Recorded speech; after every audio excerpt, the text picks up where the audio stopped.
débat est bilingue. Na français, na lingala, l'invité est libre. Si nous voulons savoir si Jésus-Christ est réellement Dieu, nous devons interroger Jésus. Nous avons aussi des révélations de Jésus-Christ comme Dieu dans le monde. Non, réponds-moi. Oui, je réponds par un verset. Non.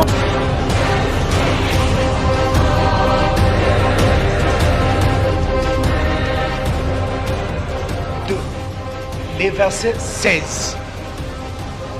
Il n'y avait pas seulement l'arbre de connaissance du bien et du mal.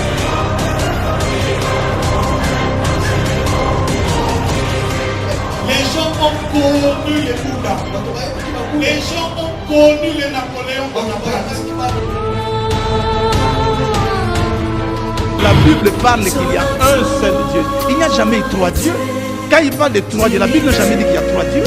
Ça, c'est le Coran qui ment. La Bible n'a jamais dit qu'il y a trois, il y a un seul Dieu. Mahomet écrivait le Coran selon les circonstances qu'il rencontrait. Chaque fois qu'il rencontre une circonstance, il crée un verset. Alors que dit, mais ça ne pas chrétien.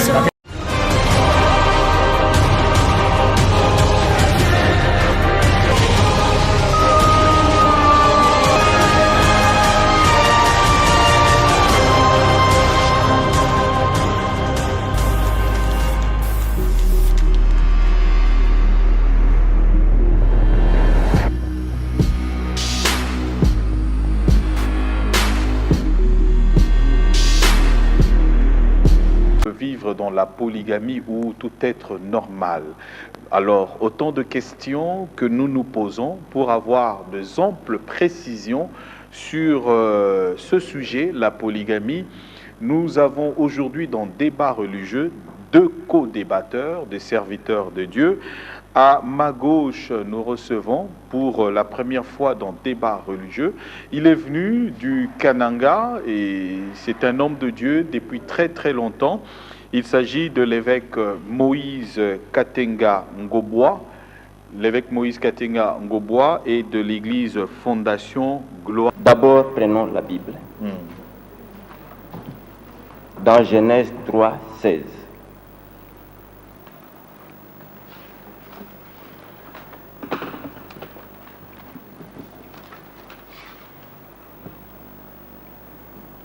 On peut même commencer par le verset 14. Allez-y.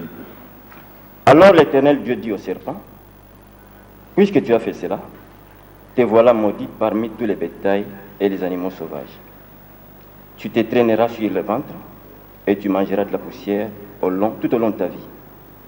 Je susciterai hostilité entre toi et la femme, entre ta postérité et celle de la femme. Ici, déjà, il y a une énigme ici. Le serpent était un animal. Le langage zootechnique n'a jamais parlé de la postérité pour n'importe quel animal. Ici, Dieu n'a pas fait gaffe pour parler de la postérité. Ensuite, Dieu dit à la femme, je rendrai tes grossesses très pénibles et tu mettras tes enfants au monde dans la souffrance. Mais désormais, tes désirs se porteront vers ton mari. Mais lui te dominera sur toi. C'est par ces versets que Dieu a introduit la polygamie. Je ne vois pas la polygamie ici.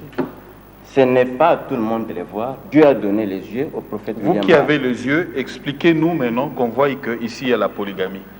À moins que je vous donne une autre écriture Allez-y. pour appuyer ce que nous venons de lire.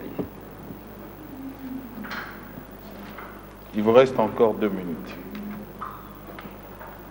Dans Nombre 31, Dieu qui a institué lui-même la polygamie, c'est lui-même qui va donner au souverain sacrificateur 32 vierges plutôt. Nombre 31, Oui. le verset 40.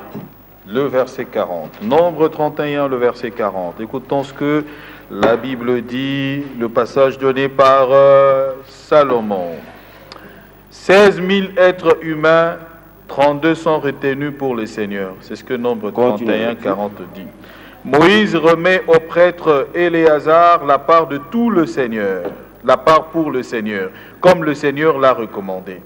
La part donnée aux autres Israélites est aussi grande que celle des combattants. Elle comprend 33 337 500 moutons et chèvres, 36 000 bœufs, 30 500 ânes et 16 000 êtres humains. Je ne vois pas la polygamie là. On continue encore. Continue. Ici, on fait le nombre, le partage des richesses de guerre. Hein. Il faut bien préciser. Je connais un peu aussi la Bible. Moïse 47 préleva 47, hein? sur cette moitié une personne sur 50 et un animal sur 50 et donna aux Lévites qui selon l'ordre reçu assuraient le du service du Seigneur, tabernacle l'Éternel, comme l'Éternel lui avait ordonné.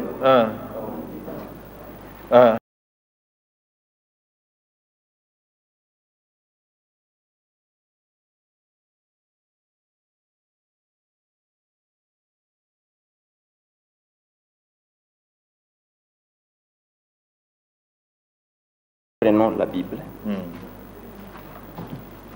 Dans Genèse 3, 16.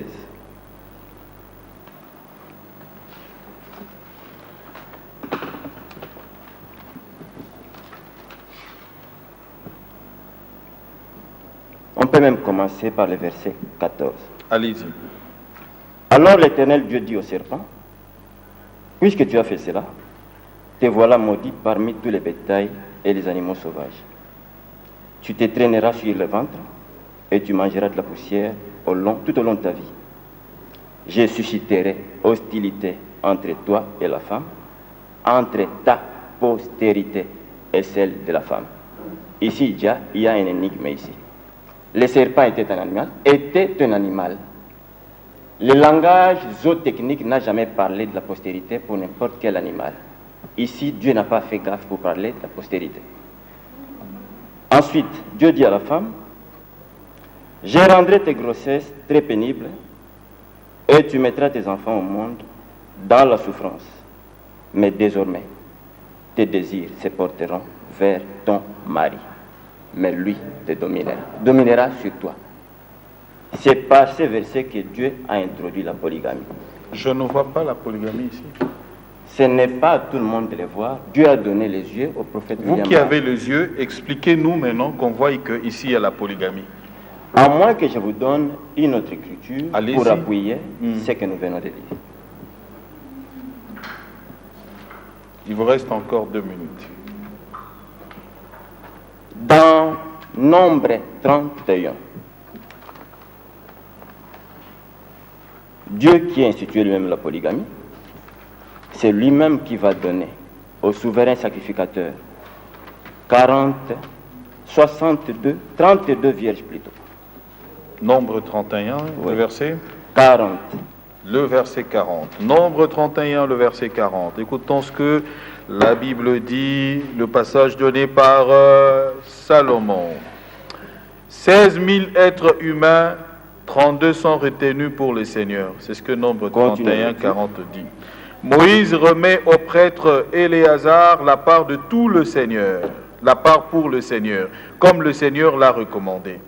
La part donnée aux autres Israélites est aussi grande que celle des combattants. Elle comprend 337 500 moutons et chèvres, 36 000 bœufs, 30 500 ânes et 16 000 êtres humains. Je ne vois pas la polygamie là. On continue encore. Continue. Ici, on fait le nombre, le partage des richesses de guerre. Hein. Il faut bien préciser. Je connais un peu aussi la Bible. Moïse 47 préleva 47, hein? sur cette moitié une personne sur 50 et un animal sur 50 et donna aux Lévites qui selon l'ordre reçu assuraient le du service du Seigneur, tabernacle l'Éternel, comme l'Éternel lui avait ordonné. Pasteur Salomon, au bon passage.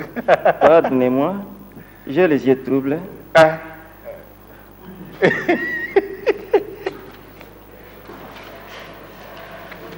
Oh, c'était le verset 39. Je m'étais trompé moi-même. Pardonnez-moi. Le verset 39, hein? Bon, il mis à Pasteur Salomon. C'est du 35 au 39. 32 000 jeunes filles vierges, la moitié revenant à ceux qui étaient allés à la guerre. C'est monté, les moutons dont 675 revinrent comme tribu à l'Éternel, 36 000 têtes de bovins dont la tribu de 72 pour l'Éternel, et 39 500 âmes dont 61 comme tribu pour l'Éternel, 16 000 personnes, dont 32 comme tribu à l'Éternel.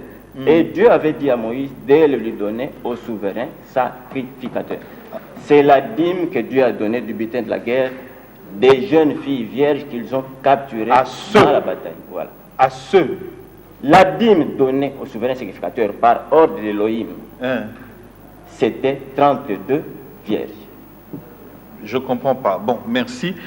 Évêque Moïse Katenga, vous avez suivi Ndekonabiso Salomon. Maramba Lobi, je ne veux pas faire de commentaires, mais vous avez suivi avec nous Maramba Polygamie Wana. Votre réaction? On peut continuer. Allez-y. Ok, vraiment, c'est dommage. Merci beaucoup pour m'avoir accordé la parole. C'est la première fois de rencontrer mon frère Salomon, qui est aussi pasteur comme moi. Mais ce qui, avant de pénétrer là, je regrette d'abord, il s'est dit qu'il est du message. Moi aussi, je suis du message. Et nous n'avons qu'un seul prophète qui est William Marobravo et qui avait qu'un seul livre, c'est la Bible. Heureusement, lui, il s'est bien préparé. Je l'ai vu avec beaucoup de brochures. Moi, je suis tel que je suis. Ces brochures et cette parole est à moi. Mais premièrement, ce qui m'attire, c'est l'église primitive. Sentez le mot primitive, original, au début. Morphologiquement parlant, l'accoutrement ne prouve pas que les pasteurs sont dans l'église primitive, parce que cette église ne nous permet pas qu'un homme puisse porter les habits d'une femme en robe, avec un chapeau pendant que nous prophétisons. Nous parlons de la parole, il est en chapeau. Quand je suis entré ici, je pense que j'ai affaire à un musulman. Ah bon? Mais dans les messages... Il faut lui poser d'abord la question. Non, c'est à vous que je dois poser si tu vas le poser. Dans les messages, je ne connais pas qu'un pasteur, un enfant de Dieu, un homme peut avoir l'habit d'une femme. J'ai affaire à qui? À un pasteur, je dois savoir qui j'ai affaire pour que nous puissions bien continuer. À un musulman, que je sache ce qui est. Je remercie mon co-débatteur, puisqu'il s'est dit d'être du message. Profitons de lire Ainsi dit le Seigneur, nous rapporté par le prophète William Marion Branham. Mais pour ce qui est mon accoutrement, vous pouvez le voir dans 1 Corinthiens 11, versets 13 à 15, là où l'on parle de la coiffure. On dit quoi exactement? Il est malséant à un homme de se couvrir la tête pendant qu'il prêche ou qu'il prie, bien séant pour la femme d'emporter, mais c'est la chevelure qui a été donnée à la femme pour lui servir de voile. Et c'est la raison pour laquelle toutes les sœurs qui prétendent croire au message ne se laissent jamais coiffer les cheveux, ne se laissent jamais couper les cheveux. Elles en ont pour les faire tomber jusqu'aux épaules. Et l'homme n'a pas le droit de se laisser tomber les cheveux jusqu'aux épaules. Et l'apôtre Paul continue au verset 15 pour dire: tout celui qui ne croit pas à cela doit savoir, ni nous, ni toutes les assemblées qui appartiennent au Seigneur ne contestent à cette écriture. Profitons pour lire Mariage et divorce. C'était juste une réponse qu'il avait demandée. Alors, je reviens à vous, révérend. Vous pouvez avancer alors. Si vous revenez à moi, il n'a pas donné la réponse, je regrette fort, parce que ce qu'il a donné là, Paul parle du voile comme chevelure de la femme. Ok. Et Paul ne permet pas à l'homme de couvrir sa tête parce qu'il est l'image de Christ. Et quand nous sommes ici, nous ne sommes pas venus pour l'histoire politique. Moi, je suis un pasteur, je ne suis pas venu comme un enseignant d'anglais, mais je suis venu ici pour parler des choses de Dieu. Et dans les choses de Dieu, en tant qu'homme de Dieu, de l'église encore primitive, il doit d'abord enlever le chapeau parce que nous parlons de Dieu, nous prophétisons. Il doit enlever la robe, il doit avoir la chemise parce que nous parlons des choses de Dieu. Alors, cela ne tient, c'est ce qu'il comprend, mais il n'a pas encore défendu, c'est dans son camp. Je reviens au problème que vous posez de la polygamie. Personnellement, moi, je ne peux pas venir ici pour la polygamie, parce que je ne crois pas qu'il y a une doctrine intitulée la polygamie. Il n'a pas de polyandrie. Moi, j'ai fait la sociologie africaine. Bon, vous êtes enseignant également. Je comprends les mots là. Il dit une bonne chose, c'est l'institution de Dieu. Qu'est-ce qui est l'institution de Dieu? La polygamie ou le mariage? Parce que Banam dit, la plus ancienne institution de Dieu, instituée par Dieu lui-même, c'est le mariage. Il ne dit pas c'est la polygamie. Maintenant, je retourne au mot église primitive. Pourquoi on ne peut pas voir ce qui est primitif? On voit ce qui est permissif. Parce que ce qui est primitif, Dieu crée l'homme et dans l'homme, il soutire la femme. Ils étaient deux, homme et femme. Quand le péché vient, nous avons la chute. Bien que la chute est venue, Qui a vu quelque part, Dieu ordonne à quelqu'un, va prendre 1000 femmes, 2 femmes, 3 femmes. C'est l'homme à partir du péché, il s'est vautré, il a commencé à vivre comme il a commencé à vivre. Dieu lui a laissé dans une volonté permissive. Mais pourquoi on ne peut pas parler plus de ce qui est primitif? On vient tout justement tenir au fait la doctrine de ce qui est venu après. Ce n'est pas, nulle part vous ne verrez jamais Dieu descendre et dire à l'homme, tu as cette femme, prenant comme ça, prenant. Non, non. Il ne faut plus donner à Dieu ce qu'il n'a pas dit. Ce qui est arrivé, dites-le correctement, au lieu de dire que c'est l'institution de Dieu. Je commence par là. Qui est-ce qui est institution de Dieu? Le mariage ou la polygamie? Voilà la chose. On peut faire quand même la différence pour bien avancer. Frère Salomon, puisqu'il est question de lire les messages... qu'est-ce qui est l'institution de Dieu? Puisqu'il est question de Le lire... mariage ou la polygamie? Le mariage a été institué à la création. Mais quand l'humanité a chuté par les péchés d'Ève, la première alliance de Dieu avait été rompue. Dieu était obligé de conclure une nouvelle alliance avec la nature tout entière. Je vais vous la lire maintenant ici dans les messages apportés par William Marion Branham sur la révélation sur le mariage et divorce. Prenons 164 à 66 et puis je répondrai à sa question à 187, 188. Vous voyez, après le commencement, quelque chose d'autre fut introduit. Ce que je vais vous dire va vous choquer. Êtes-vous fatigué? Veuillez rester tranquille encore un peu. Ensuite, quand l'alliance double de l'homme et de la femme a été faite par le sexe, c'était une affaire totalement différente. Ce n'était pas l'alliance originelle, mais une alliance, une autre alliance. Qu'est-ce qui fut introduit? La polygamie partout. Après le commencement, la polygamie fut introduite aussi bien chez l'animal que chez l'homme. Après le commencement, à la chute. Dieu, en second lieu, a établi une nouvelle nature par les sexes. Dieu avait créé la première nature sans les sexes. Croyez-vous cela? Maintenant, il y a une nouvelle alliance avec la nature. Et il a institué, Dieu, un autre ordre par les sexes. C'est la seconde alliance. Un mâle et de nombreuses femelles, un daim et tout un harem d'Éden, n'est-ce pas vrai? Un taureau et tout un troupeau de vaches, un coq et une cour pleine de poules, n'est-ce pas vrai? Un seul David selon son cœur, ayant 500 femmes et 100 enfants, nés de différentes femmes en une année, et c'était un homme selon le cœur de Dieu. Un Salomon avec 1000 femmes. Mais regardez ceci maintenant. Il n'en était pas ainsi au commencement. Mais maintenant, nous sommes après le commencement. La femme ayant fait cela, devient ensuite exactement ce qu'elle est aujourd'hui. Vous voyez? Je prends la réponse à votre question. 187 à 188. Excusez, frère Salomon, j'ai comme l'impression que vous lui donnez raison quand vous lisez ça, parce que la conclusion du frère Branham fait voir que ce n'était pas que ça au commencement. Il dit Dieu a institué le mariage et non la polygamie. Mais ici, nous venons de lire que c'est Dieu. Non, il dit il a institué la naissance par les sexes. Relisez bien. Il a institué la naissance par les sexes. Verset 165. Dieu, en second lieu, a établi quoi? Une nouvelle nature par les sexes. Voilà. Voilà ce qu'on a eu. Parce qu'auparavant, il n'y avait pas les formes des sexes. Continuons la nature. Continuons. On peut continuer.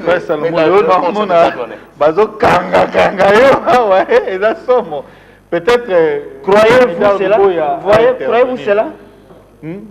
Il y a maintenant une nouvelle alliance avec la nature.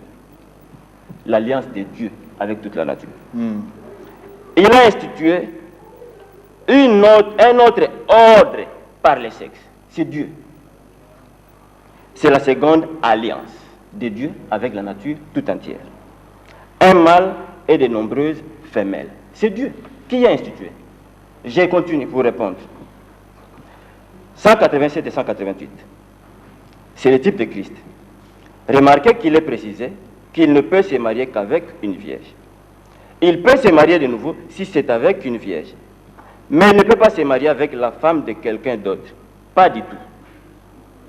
Quel qu'il soit, S'il épouse une femme divorcée, il vit dans l'adultère. Peu importe qui il est, la Bible dit, quiconque épouse une femme répudiée vit dans l'adultère. Voilà, pas de femmes divorcées. Maintenant, voyez-vous ce qu'était l'original là-bas, au commencement? Les remariages. Remarquez que l'homme peut se remarier, mais pas la femme. Comme David, comme Salomon, comme toute la continuité de la Bible. Il y a la polygamie là. L'homme peut se remarier comme David. Comment s'est marié David? Avec 500 femmes dont lui données par Dieu. Nous pouvons les vérifier dans 1 Samuel 12. Je parle du verbe utilisé ici, qu'on va analyser, le verbe remarier. Le verbe remarier, c'est dans quel contexte, pasteur Salomon? Se remarier veut simplement avoir dire... divorcé pour avoir une autre femme, ou devenir veuve et après on va prendre une autre épouse, ou soit pour vous remarier, c'est avoir une femme et aller encore prendre une autre femme. Je ne sais pas, mais le dictionnaire peut-être va nous dire autre chose. Se remarier par étymologie, ça veut simplement dire se marier de nouveau. Pour se marier de nouveau, on n'est pas forcé de divorcer ou d'entrer dans le veuvage. D'ailleurs, dans la Bible, l'homme appelé veuve n'existait pas. L'homme appelé divorcé, ça n'existait pas. Il est dit ici, c'est l'incite le Seigneur apporté par les prophètes, que l'homme aujourd'hui peut se remarier comme David. Mais comment se remarier David? On peut le vérifier dans 2 Samuel 12.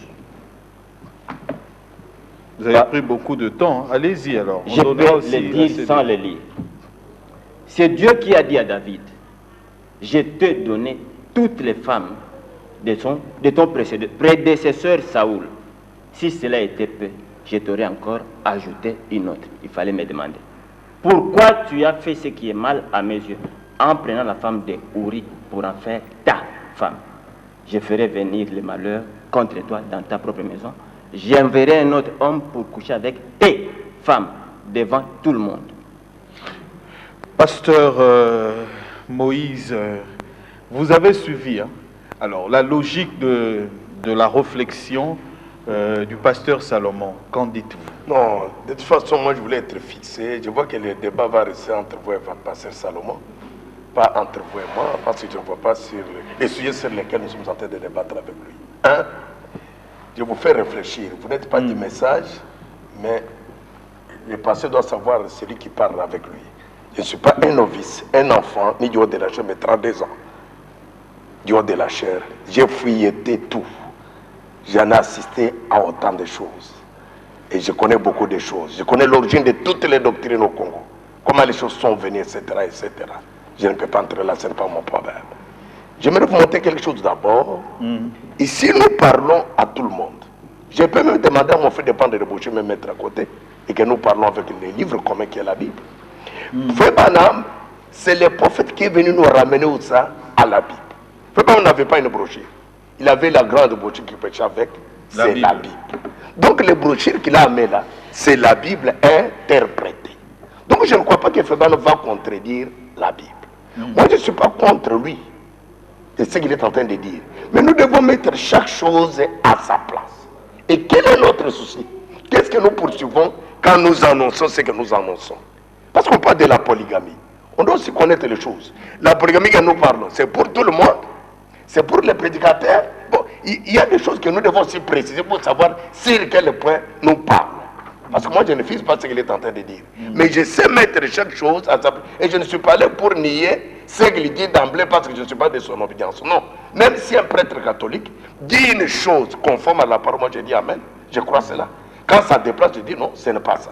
Maintenant, le problème est celui-ci. Nous écoutons, nous voyons que l'Église n'a qu'une seule doctrine, la polygamie. C'est là où il y a mon problème. Un homme qui fait de la polygamie une doctrine, c'est du diable. Branham n'en a pas fait. Ah bon? Si. Branham n'est pas venu avec un point la polygamie. Non, non. Les livres que Daniel a vu qui étaient scellés, il y avait les mystères. Jean a vu les mystères. Et à ce temps de la fin, on n'a pas révélé la polygamie. On a révélé les mystères que Roland parfois ne connaît pas, que les auditeurs ne connaissent pas. Il n'y a pas simplement la polygamie. Et la brochure que fait Bama approcher n'est pas simplement mariage et divorce. On en a 1200 sermons. Alors on doit rester sur la... Qu'est-ce qu'on poursuit derrière? Dans ce qu'il est en train de dire, je sais que Dieu a institué les mariages. Les premiers à instituer les mariages, ce n'était pas vous, ce n'est pas le président Kabila. C'est Dieu lui-même. Il a institué l'homme et la femme. C'est ça le commencement. Et qu'est-ce qui a mené la chute, ou bien après commencement? C'est le péché. Quand Satan est introduit dans le jardin d'Éden, à travers les serpents, Ève est tombée, l'homme est tombé, Dieu descend. Nous parlons de la période après commencement. Oui, bien sûr, nous sommes dans la période après commencement. C'est le péché, c'est la mort, c'est ci et c'est là. Alors maintenant, quand le péché est venu et tout consort, Dieu n'est pas descendu, il dit à l'homme, fais ça, fais ça. Aujourd'hui, si l'homme va prendre une femme prostituée, c'est Dieu qui lui a dit d'aller prendre. Parce qu'on dit, il y a le mal après le commencement. Donc c'est Dieu qui descend, il dit, va voler, va faire ceci et cela. Non. Dieu, je vous dis, a laissé l'homme dans une volonté qui n'est pas originale, mais dans une volonté permissive. Même mettre au monde par les relations sexuelles, ce n'était pas la volonté originale de Dieu. Pour Dieu, l'homme pouvait créer comme Dieu. Il dit à sa femme, donne-moi tel enfant, et l'enfant sort. Pour preuve, l'ange vient devant Marie, il dit, tu auras un enfant. Marie dit, mais comment? Moi, je n'ai jamais commis. Parce que pour avoir un enfant, il faut connaître un homme. Je ne connais pas un homme. Il dit non. Mais par la force du Saint-Esprit, par la parole prononcée, Marie était enceinte. Mais ce que l'homme et la femme ont fait, avait précédé, a fait quelque chose qui a fait fâcher Dieu. Et Dieu les laisse aller dans une volonté permissive. Mais tant que nous tombons dans la volonté permissive, nous continuons à prêcher toujours cette volonté permissive. Non, non. Branham est venu avec une mission, c'est nous ramener au commencement. C'est pourquoi Dieu lui-même, dans la chair humaine, cette question lui a été posée. Moïse nous a dit, pour n'importe quel motif, on doit donner la lettre de divorce. Il dit, c'est vrai. Ça vous dites là, je ne refuse pas. C'est ce que Moïse a dit. Mais sachez qu'il l'a donné à cause de dureté de votre cœur. Mais je vous dis, au commencement, il n'en était pas ainsi. C'est à l'église primitive. L'église où il y avait des personnes là, il n'y avait pas de divorce. Il n'y avait pas la mort, il n'y avait pas la polygamie, etc. Alors qu'est-ce que Jésus voulait dire par là? Jésus voulait nous ramener où? Parce qu'il avait une mission. Si Jésus est venu dans ce monde que les gens l'ont, c'est pour nous ramener au commencement. C'est pour que l'homme puisse découvrir ce qu'il était. L'homme a oublié ce qu'il était. C'est pourquoi il peut se vautrer comme il veut. Il peut avoir même tout un arène comme un cochon, des femmes, etc. Donc, c'est ça ce que l'homme veut. C'est la vie du cochon, vous voulez dire? Oh, c'est la vie du... Frère Banam en a dit quelque part, c'est pas moi qui l'a dit. Il a dit d'abord que c'est la vie des cochons, je ne sais pas pourquoi il le disait. Alors mon problème est qu'il nous précise que mon problème d'abord est qu'on ait l'esprit qui est derrière cette doctrine de la polygamie. Quel est l'esprit qui est là? C'est quel esprit? J'ai vu un autre à Kananga. C'est là, c'est un bien-aimé, je connais bien. De l'église. Il m'aime bien, oui. Et il pâche toujours la polygamie. Je lui ai dit, tu as combien de femmes?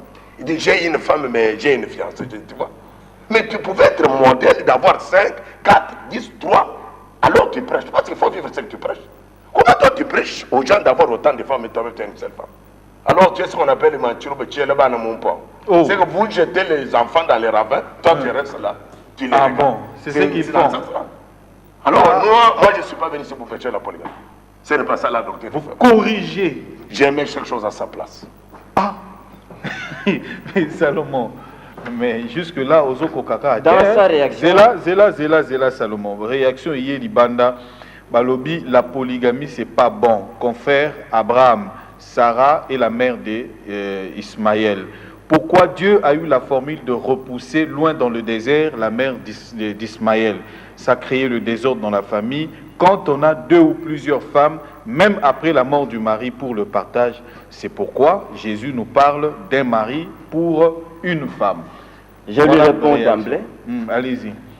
Agar a été répudiée de chez Abraham par Dieu lui-même pour avoir été irrespectueuse envers Sarah qui était sa maîtresse.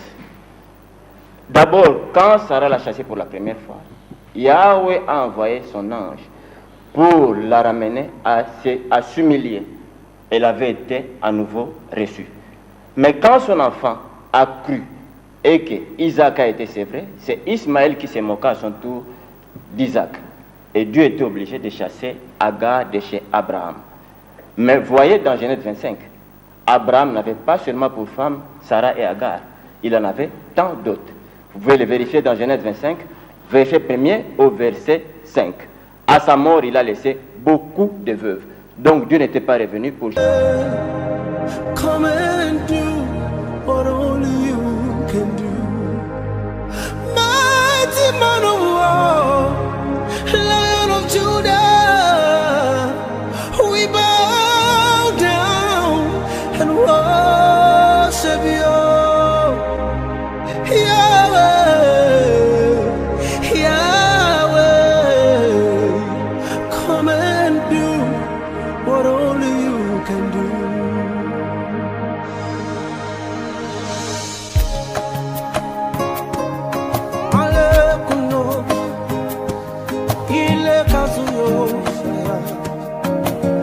Thank you, Jesus.